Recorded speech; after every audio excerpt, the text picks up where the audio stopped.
Сайн байна уу, Бани байна. Өнөөдрийн бичлэгээр бүгдээрээ зүгээр сайхан суугаад ярилцъя. Instagram-аас би та нараас ямар нэгэн асуух зүйл байна уу, эсвэл өөрчлөлт ямар нэгэн зүйл тохиолдож байгаа бол ямар нэгэн амьдрал чинь асуудал байгаа бол над руу зүгээр чөлөөтэй бичээ. Тэгээ хоёр сайн найзууд ярилцж байгаа юм шиг, эсвэл ихчтэйгээ ярьж байгаа юм шиг дэмзүүлгөө өгсөн бичлэг хий гэж би бодсон. Ялангуяа одоо дэлхийд амар их зүйл болж байгаа болохоор ийм үед олон хүмүүсүүдийг би ганцаарч байгааг амар их ойлгож байна. Ийм бичлэгэндээ би монгол англи хэлээр хольж ярина. Зарим асуултуудыг би англиар хариулна. Ягаад гэвэл зарим асуулт явуулсан хүмүүсүүд маань монгол хэл мэдэхгүй. Гэтэ зүгээр та нар CC дээр дарах юм бол англи хэлээр ярьж байгаа үедээ би монголоор subtitle хийгээд and if I'm talking in Mongolian I will add the English subtitles down here. So press on CC on captions to get the subtitles. За тэгэхээр хэлцгээе. Өөрийгөө айгүй хатуу шөмжилдэг мэддэгч байх гэж юу ч хийж чадахгүй юм аа гинэ. За энийг бол би амар их ойлгож байна. Энийг зөвхөн social media дээр бейс яадвал бид нар өөрсдөө мэдгүй байгаа ч гэсэн ихэнхдээ энэ яг бидний гол үндсэн өөрийгөө шөмжлөх амар хатуу шөмжлөх үндсэн яг болж өгдөг. Social media-гийн зундаа Instagram, Facebook дээр ороод одоо хүнээ дагаад ер нь өдөр болгон одоо тэдний оруулсан чамд харуулъя гэсэн зургуудыг хараад энэ хүмүүстэй амьдралаа харьцуулснасаа болж хүмүүс өөрийгөө хатуу шөмжилдэг гэх юм уу та.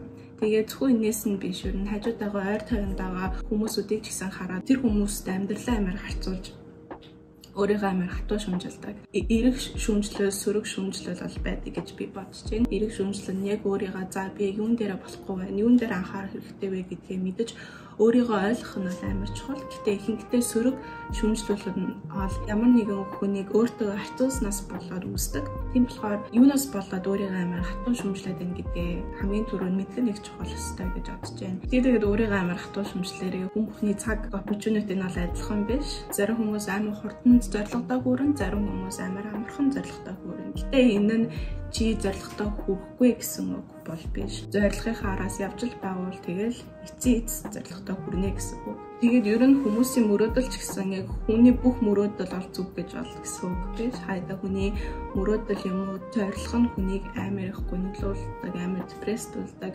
Тийм болохоор энэ мөрөөдөлтөө хүрэх нь чамайг аз жаргалтай байж болох чиний сэтгэл санаад сайн уу буюу гэдгийг бас маш их анхаараарай.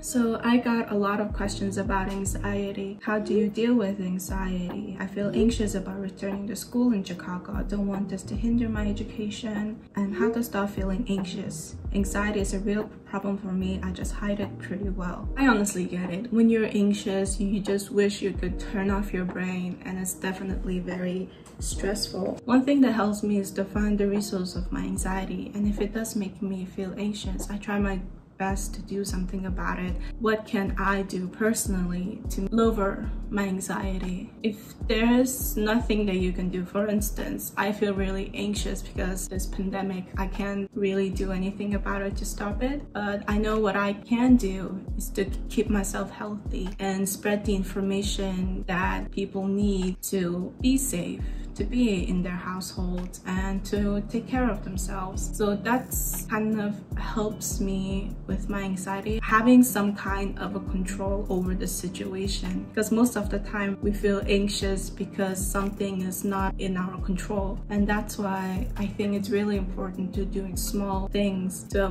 help you feel like you are in control.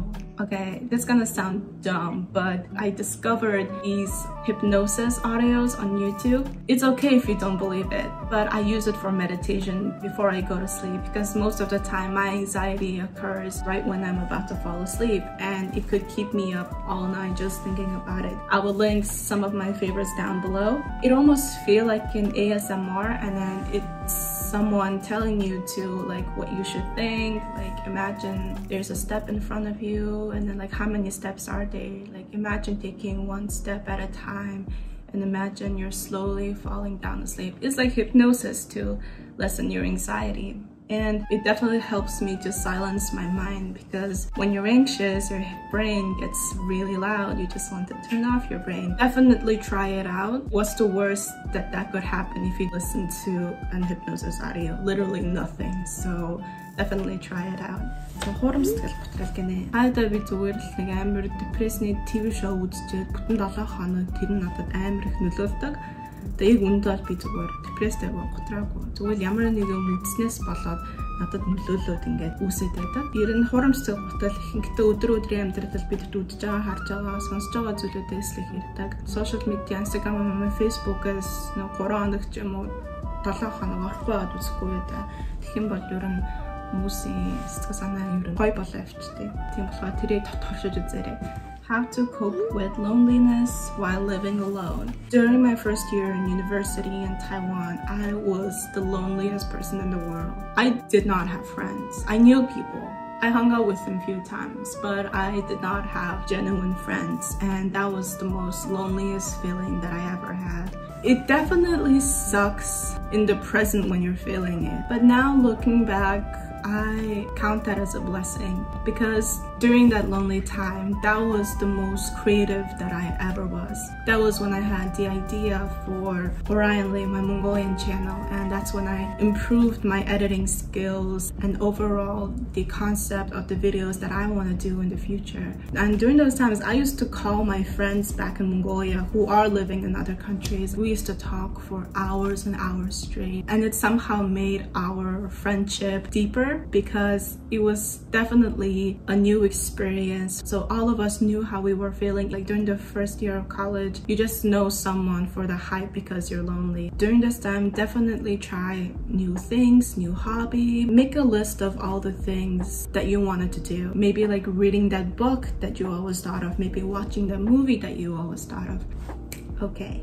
За дараач нь high school байгаа 10 жил байгаа хүүхдүүдэд өөх зөвлөмж юу байна? 10 жил битгий нээхийг ач холбогдол өгөөл гэж хэлмээр байна. Хүмүүс мэдгүй одоо бодоод байхад хүмүүс 10 жилийг амар сүртэй хүлээж авдаг. Ялангуяа Монголд 10 жилийг ер нь хүмүүс хамгийн амьдралын чинь хамгийн гоё цаг үе гэж амар сүрсрээдэг. Like мэдгүй миний хувьд бол 10 жил нэг юм гоё байгаагүй шүү дээ. 10 жилийн хамгийн гоё зүйлүүд нь миний найзууд л байсан. Урлагийн үзлэг, спортын наадам, like сонин зүйлүүдийг амар дурсаал, гүнэлэл амар тэгээд мэдгүй 10 жилээ төгснөхийн дараа амьдрал илүү их олон гоё зүйлүүд байгаа. За юу 10 жил. Би бол 10 жилийг сандгүй шүү дээ. Өөрийнхөө эрүүл мэнд, сэтгэл санаагаа маш их анхааралтай байгаарай. Өөрийнхөө бодож явдаг зүйлүүдээ битгий яаж байгаарай, зоригтой байгаарай. Өөр нэг хэлэх юм бол дандаа багш нарын зөв гэсэн үг бол байхгүй. Багш ч хүмүүс алтай байдаг. So мэдээж багш нараа хүндэл гэтээ бүх багш нар бол зөв гэсэн үг бол биш. Ялангуяа тийм хөвгүүд, доктор тэд нэг өөрсдөө юу мэддэг юм шиг ярьж байгаа бол тэнд битгий нэг итгээрээ. Ихэнхдээ ер нь өөрсдөө л юм мэдэхгүй байгаа шүү заяа. Тийм болохоор жоохон сэргэлэн байгаарай. Ер нь хажуу мажууд чинь амар токсик хүмүүс байгаад бол зүгээр л холой зайгаа бай. Энэ хүмүүстэй ч амар удаан байхгүй. Тийм болохоор тэнийх амар их ач холбогдол өгөөрэй. Хүссэн зүйлээ хийгээл хичээлдээ анхаарал, эрүүл мэндэ бодол яваарай гэж хэлмээр байна. За миний бичлэг үзсэнд баярлалаа. Thank you so much for watching this video. Тэгээд та нарт энэ бичлэг таалагдсан байх гэж бодож байна. I hope it made you guys feel better. Ер нь энийг ингээд serious болгомоор бол доор comment section үлдээгээрэй. Тэгээд ер нь доор comment section ч гэсэн асуумаар байгаа асуултуудаа юм уу эсвэл асуудлаа доор бичиж үлдээж болно шүү. Тэгээ мэдээж намайг Instagram дээр дагаарай. Тэгээ subscribe хийх мартаа. Би удахгүй 300 subscribe-ээс өргөж байгаа. Тийм болохоор please subscribe дараарай. Тэгээ хонхон дээр дараарай. And thank you guys for watching and bye.